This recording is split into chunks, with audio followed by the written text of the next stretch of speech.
If you could, what would you ask the creators of Elite Dangerous? What would be the things that you would like to know and learn about? Well, it's not often that TheYamiks helps the PR department with their jobs, but when I do make sure it's damn interesting.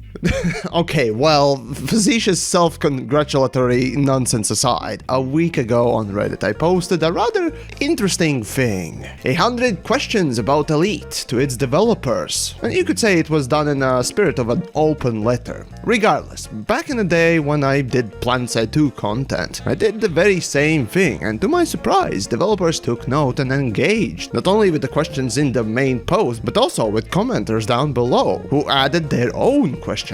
And now was the time for Elite to get the same thing. Now, the reason I gathered those 100 questions was to have fun and learn about the game I care about. So yeah, the link for that Reddit post will be in the description, but regardless, I was surprised how liked the post eventually became. Over 1,000 upvotes, 2 silvers and whatnot else. Well, in short, it seemed like a fantastic thing to check out for a lot of folks. And you know, here are a couple of questions that I asked.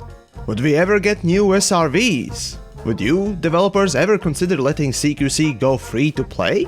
Will console players ever get to change their HUD colors? Why, with the tech brokers, you need to unlock modules only once and you get all sizes, but with weapons, you have to unlock every size and firing mode separately?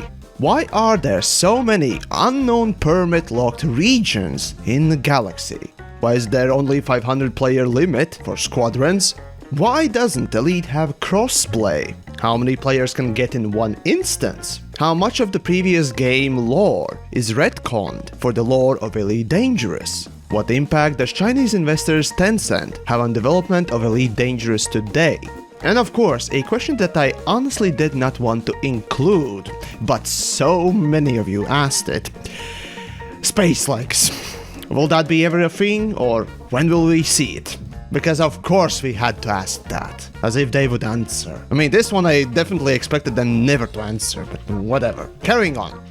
And now the week since I posted that has passed, and I'm sad to say that not even the PR team seemed to be interested in this attempt to communicate. I started to think about this and a few other occasions like this one, and it really looked like developers or the PR team just don't care enough to communicate with their own community. At first I thought that Frontier as a company was so proud of their own forums that they hated anything that was not on it and ignored it, which actually may be true.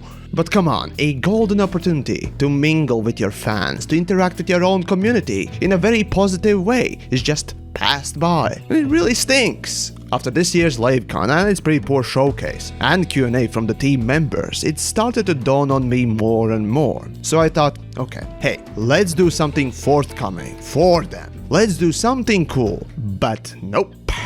Either we're too busy to talk with your own customers or fans, or something else is at play. I really hope that this would be a cool video where I summarize all the answers and have an interesting and insightful things to talk about, even if it was for some old features, but instead we have this. All I can say is, I tried. Regardless, if you have any questions to ask, well, feel free to post them down below, and who knows, if I can in the future, when I'm face to face with developers, I'll try to ask them. Still, I think that my friend put this perfectly, so I'll quote him as the end of the video.